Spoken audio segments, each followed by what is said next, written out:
Hi, I'm Tim. Welcome to Watchbox, and thanks for logging on. If you love this watch, email tmosso@thewatchbox.com, the new direct inquiry line for purchase requests concerning this or any watch you see here on Watchbox Reviews. It's direct from you to me and my crew, tmosso@thewatchbox.com. Today we are discussing what some would regard as the Yacht-Master.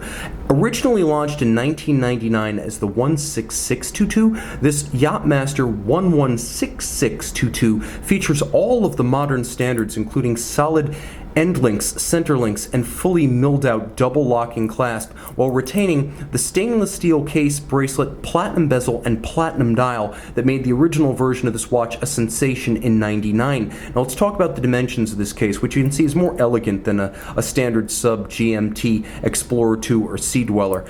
This is a timepiece that's 40 millimeters in diameter and wears 40 the way a Daytona wears 40. If you're familiar with the Daytona, this wears like that. It's a relatively thin watch too. At 11.6 millimeters, it's thinner than the sub, it's thinner than the GMT. It's actually thinner than the Daytona 2, which is 12.2 millimeters thick. Two ways to measure this watch. From lug to lug, it measures 47.2, and if you include the solid end links, it spans a more substantial but still eminently wearable 50 millimeters with a 20 millimeter spacing between the lugs. I wouldn't have believed it if I didn't see it with my own eyes, but our own Josh Thanos has put this watch on a strap and it actually looks awesome.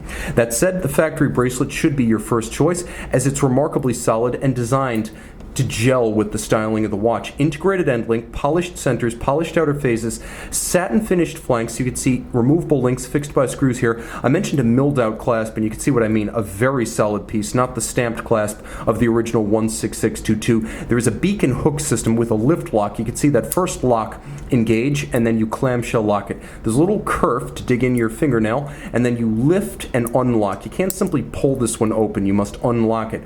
All polished internally. That's a sign of a high-end Rolex watch, otherwise it would be media blasted internally. There's a 5 millimeter easy link, tool-free adjustment, 5 millimeters, the equivalent of adding or removing one sizable link, and then you can see there are 3 divots drilled inside the clasp, and you use your strap tool to change the anchoring point of the bracelet to adjust sizing. Lock this one up, or I should say let's open it up and take a look at it on the wrist. We're going to do a quick wrist shot here.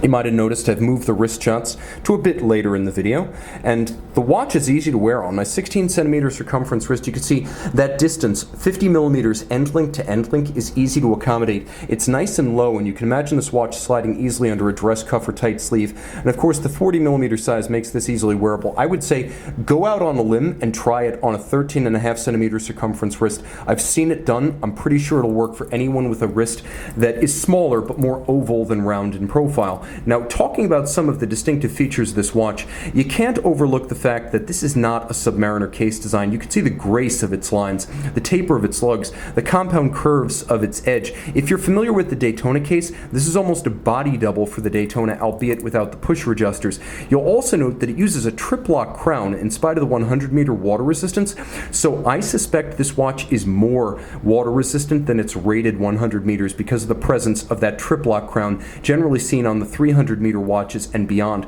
Polish of the lug hoods and the case flank with an elegant taper of the crown guards.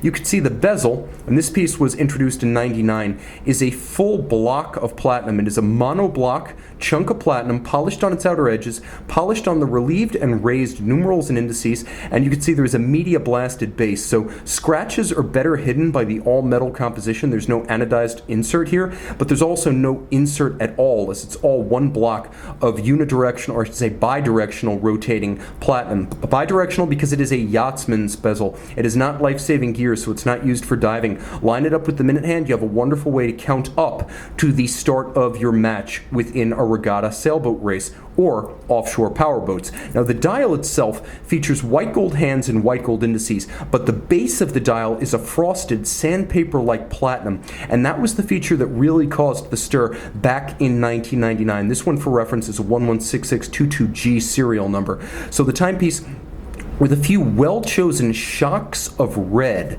and you'll appreciate the fact that it is basically one big austere monotone, giving the watch a wonderfully cool and reserved appearance, with the exception of those vivid shocks of red against that monotone base. The Cyclops eye also blends in more because the disc is basically the color of the dial, so it's not as obtrusive as it would be on a sub, for example. You get a stop seconds functionality. When you thread out the crown, you hack the movement, you stop the seconds.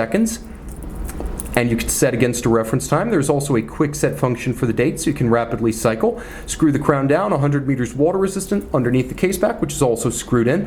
Rolex, manufactured caliber 3135, automatic winding, bidirectional for smoothness with a jeweled staff and Teflon coated reversing wheels, so it is silent. 48-hour power reserve, 28,800 vibration per hour beat rate, 31 joules, full balance bridge with a free sprung index for shock resistance, overcoil hairspring, made by hand with a brigade profile. That allows the watch to keep excellent time in any position and earn a COSC chronometer certification. And the overcoil is made of a blue oxidized niobium zirconium alloy called Parachrom Blue, making this watch additionally highly anti-magnetic, 100-meter water-resistant chronometer that is also anti-magnetic, an all-around sports watch that could also be your dress watch. Email tmosso@thewatchbox.com. Rolex Yacht-Master with Rolex Chromolite proprietary blue lume.